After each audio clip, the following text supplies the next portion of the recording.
Hi, Celeste in Oz. Join me on a quick midweek hike in Mount Bold Forest Reserve.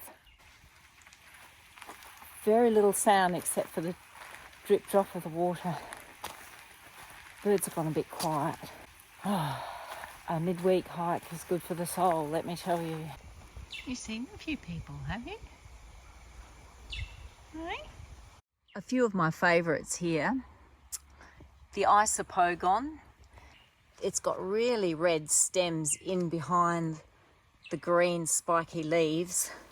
I'm growing some of those at home in my miniature wildlife garden, but they're not quite that spiky. Well, folks, wildflower season has well and truly started in South Australia.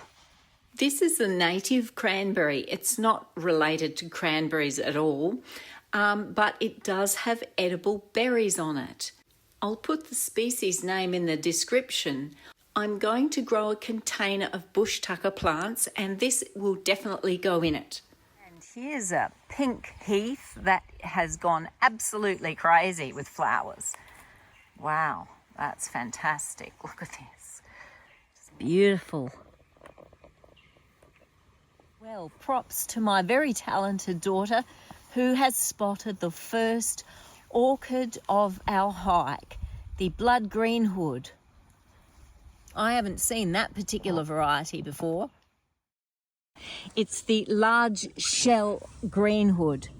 I've got to give credit to my teenage daughter for spotting this.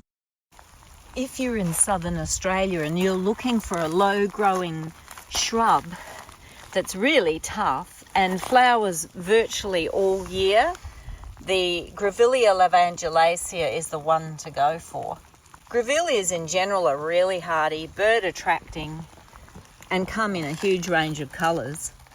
And if you want a tree to provide perching for small birds in your garden, but you don't want too much shade, she oaks are a perfect option. You can choose from a range of species. If you get one of the smaller local native ones, that's the perfect thing because you can plant around them. This understory has no trouble with growing underneath that. You're forgiven for thinking this here layout was designed because you've got the taller shrubs at the back, then you've got border plants like the xanthorrhea, the grass tree, and you've got ground covers in the foreground, the grevillea, and there's some little heath, and what else is here? Pea bushes. They're not flowering yet. There's even some Wahlenbergia, but they're not flowering either. You could densely pack, slightly denser than this, Isopogon at the back there.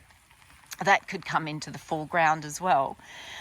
You've got your strong structural accents at the back, like these xanthorrhea. Well, of course, you've got the structure afforded by the stringy barks, but you wouldn't necessarily have them in your garden. Maybe if you're lucky you do. But, you know, in the background you could picture your house, and then further out from the house you've got these lovely grass trees. You've got some small wattles like these Acacia pycnantha. Actually, they're really tiny. You probably can barely see them. See, that's not much of a canopy there. That wouldn't cast much shade. The Acacia pycnantha are a good one if you just want some quick shade, but you don't necessarily want it to last for very long if you've got something growing up that will take its place, because the acacias, particularly those, are quite short-lived. They only live a few years anyway. Got a bit nervous there for a while. It was raining. Actually, it still is spitting a bit. Oh, the bushland smells so nice when it's been raining. Look at the beautiful buttery colour of these blossoms and gum nuts. Really darling. And they contrast so nicely with the dark green leaves. I love how this reveals itself. Hang on. One of my favourite things about it, I don't normally get that excited about lookouts, but this one is particularly good. It opens up to a huge expanse where you can see so much right off to the horizon.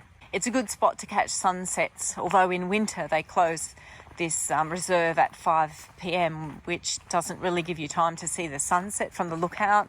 But in summer it's open until 8 p.m, So you can definitely come here and look at some sunsets. There's a lot of smog out there from people burning off and wood fires in people's homes. Boy, I miss having a wood fire. Used to have one when we lived in the hills. Wow. Can hear a bit of traffic in the distance. I don't know what that is. Oh, that rumbling that I thought was a truck or some sort of traffic is actually the water coming out being released from the dam. I'm not sure why they're doing that at the moment because it's far from full. They must be working on it or something. Yes, that overflow. It's so green at the moment. Oh, there'll be so many wildflowers to check out soon. It's a very vivid, cheerful colour. Look at that.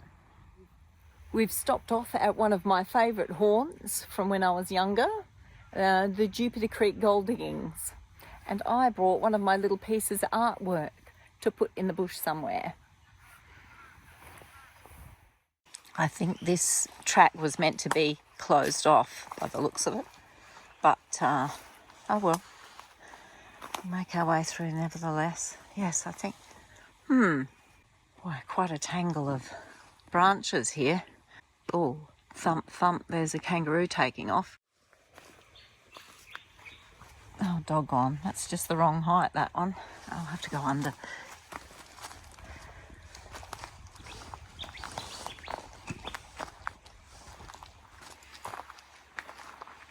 Can't help thinking of the gold that must still be in here.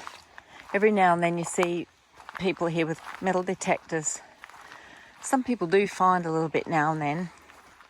One guy showed us some the other day, and one guy showed us a piece of meteorite that he'd found. Aha, it's always fun finding these in the middle of the bush. Creepy teepees.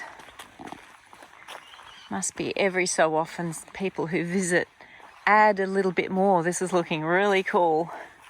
I mean, if a bushfire comes through here, it'd be an interesting bonfire. Kids have used it as a little cubby. There's a little chair in here. Quite cosy.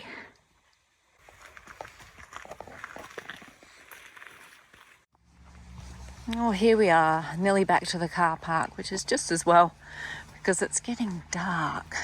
Oh, there's the moon up there.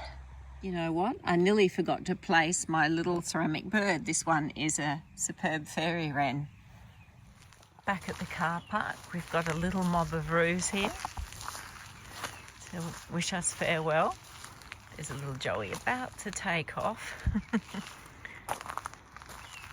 a few others, it's only a small mob.